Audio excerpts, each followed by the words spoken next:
morning, everyone. I'll invite you to take a moment to imagine yourself a child playing in the garden at home on a bright Sunday morning, May.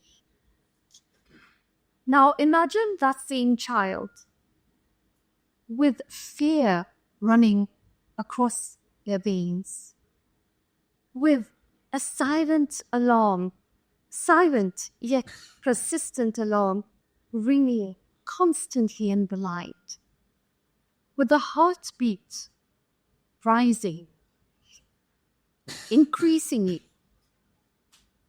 Imagine fear as never known before by a 12-year-old child, waiting with the ears stretched, listening to the noise in the house, a noise that with every passing second is actually getting louder and louder. There's shattering, there's thumping, there's shouting. And this 12-year-old child actually is hoping deep inside that it's for the pass. This is going to quiet him. It will resolve itself on its own. I don't need to intervene. It's going to be okay and I can go back to my plate. Well, this, ladies and gentlemen, is my story as a 12-year-old. This is my childhood. This is the untold tale of my life, where unlike, I suppose, most of you in this room, you spent your childhood with school events and then later on romancing, going to friends' outings and parties and all of that. For some, it was a call for duty. For me, it was a call for duty, where there was no other choice. Mum and Dad loved each other. Our family was very united when we had to. But yet, my dad, who was a good man, had a seventh home, a home where he would actually turn to in the evenings, which led us very little time to spend with him in the morning breakfast, before school, or afternoon after he came back from work before going to his house. And in those moments, anything could happen. At times, the house was a battle zone. Well, please don't worry, there was no weapons involved. But that left me without a choice than to embrace certain survival instincts. The survival instincts that, with hindsight, I realize have made me who I am today. But coming back to those survival instincts, what were they?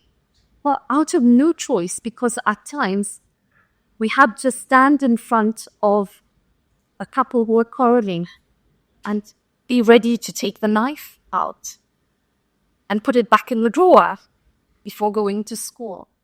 That was a lesson in itself of self-reliance, depending on oneself. I had an older brother who was overwhelmed by the situation, and rightly so, it was very deep. I had a younger sister, too innocent, too young to understand what was going on. So it was just left with me, the situation, and me. And without choice, you have to move into survival mode. So self-reliance was a key skill that I learned. I also learned empathy, getting into each other's shoes, trying not to judge, trying to hold space for what was going through, what the couple was going through. I learned emotional intelligence. You know, this fad word that everybody talks about these days, that we need to be emotionally intelligent to navigate this complex world. Well, I learned it from quite a young age.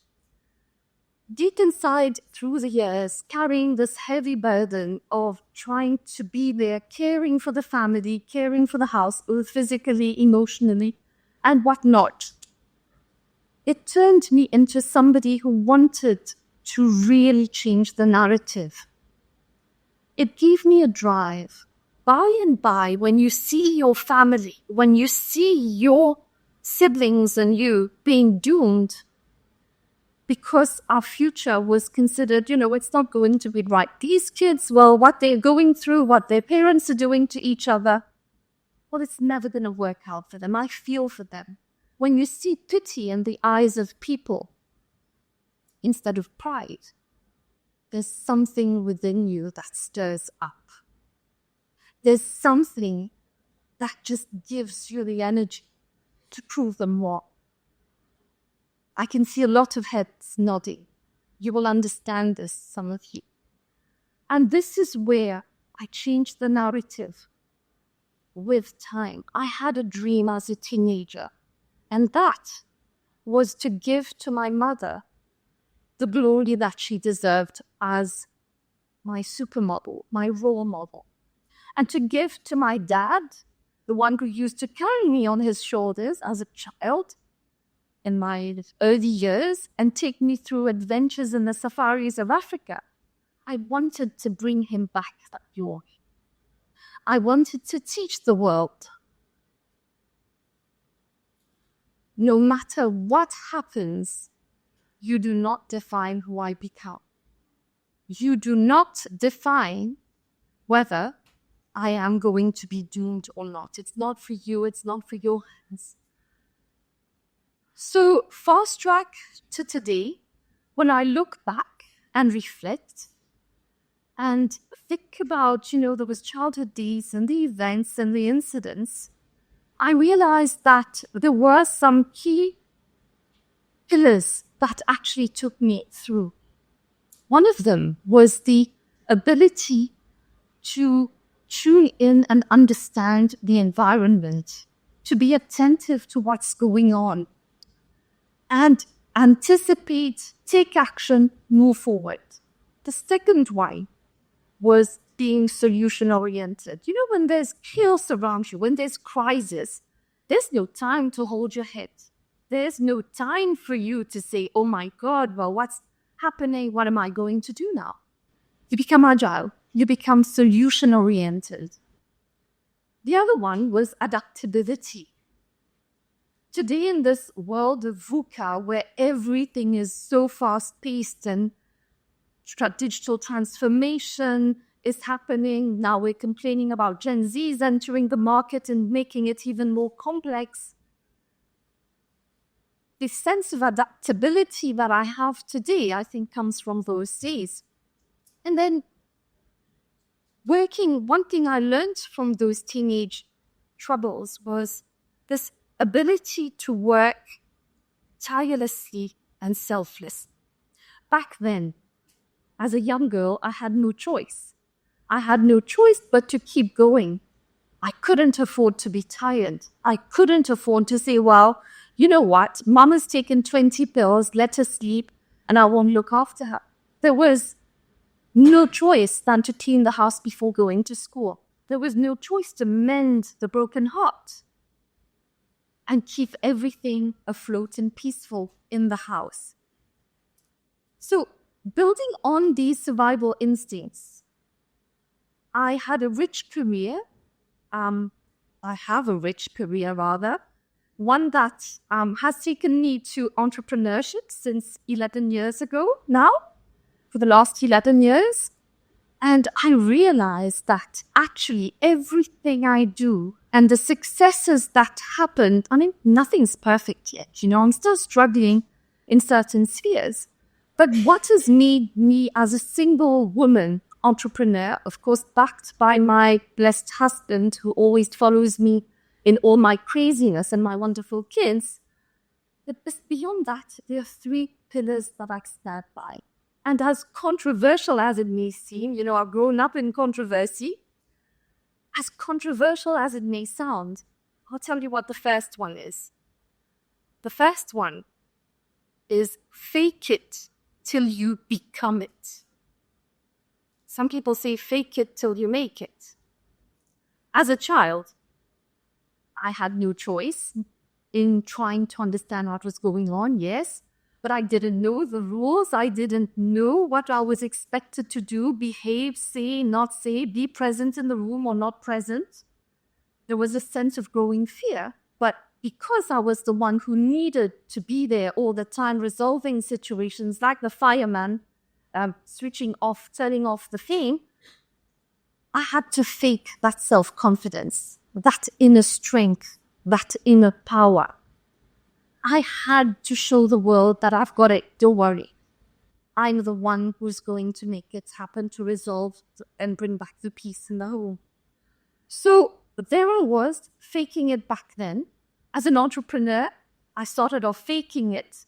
You know, when you're a single person in your business, in comparison to those big daddies out there with lots of capital, lots of money, lots of know-how, key staff working for them, making all the number crunching and taking all the decisions, it was difficult at start. And if I didn't show that self-confidence, that sense of purpose, tuning into that sense of purpose, you know, it's not about being, how should I say it? It's not about being sort of non-respectful and showing a different image of what you are. It's actually leaning into that self-confidence and trusting that what I have in me, believing it, is enough to carry on, is enough to make me succeed. And eventually, that authenticity sinks in. That make-believe self-confidence, it actually grows on you and you become it. So fake it till you become it. Number 2, never say no. You don't know what to do, how to do something, just learn it and get on with it. Again, a lesson from my childhood. I didn't know a lot of things, but I had to just get on with it. And it happened. Even today, constant learning is my go-to. This is what I do. And number 3 is all around tuning into your gut. These are not academic tips. You may not find these in books, but it's learned from a story. Tuning into your gut means listening to that little voice inside of you. You know, we all have that little voice when we're driving that tells us, don't turn right. You're going to get stuck in traffic now. But do we listen to it? Very rarely. And we just turn right and there you go. You're late for your meeting. That little voice knows. Somehow it knows. It's our subconscious mind. And it can tell us, it has so much wisdom. It can tell us what we need to do at the right moment in time. It is said that the most successful CEOs actually are the ones that follow their instinct. They look at the numbers, they look at the reports, but they don't necessarily take action from it. They listen to themselves. So tuning into the gut is something that is key. And this takes me to another idea, another event that has shaped my story today, my unfolding today and tomorrow. It is with regards to something that has led me to more spirituality. I'm not talking about religion here. What I'm saying is understanding the inner self so that I'm aligned inside out. 4 years ago, I embraced the journey of neuro-linguistic programming in this quest to understand how people behave and why they behave in a certain way. And today, I'm a master practitioner in neuro-linguistic programming, and I'm also a personality profiler. What the course gave me was, as expected, to be able to become a coach for people at work. It did give me that.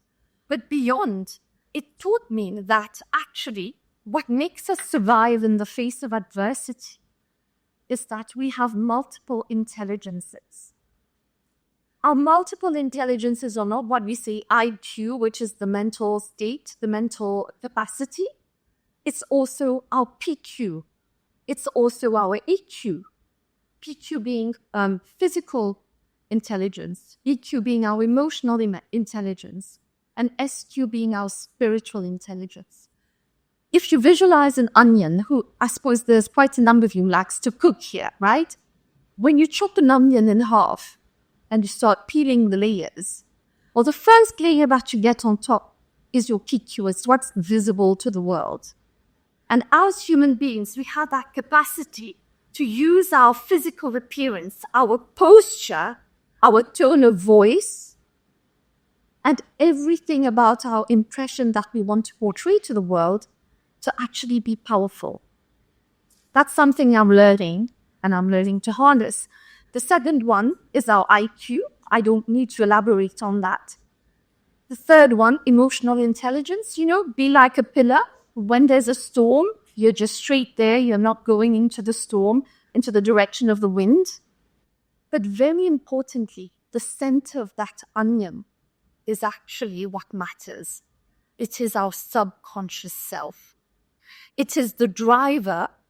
It is what actually makes us be who we are. It is the one that talks to us and gives us a sense of purpose. So through NLP, I've been able to understand the inside and the outside of human beings and myself and use that as an average. And today, standing in front of you, I can only see that with experiences of life, with vulnerability, with difficult situations, definitely comes something beautiful. There's definitely something powerful in every hardship, in every adversity that we face. And it gives us a sense of purpose.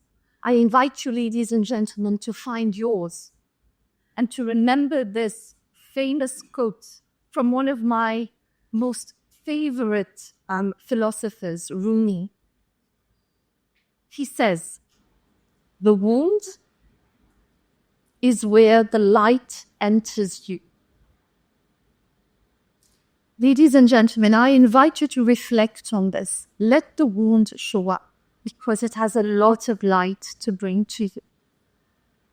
Thank you.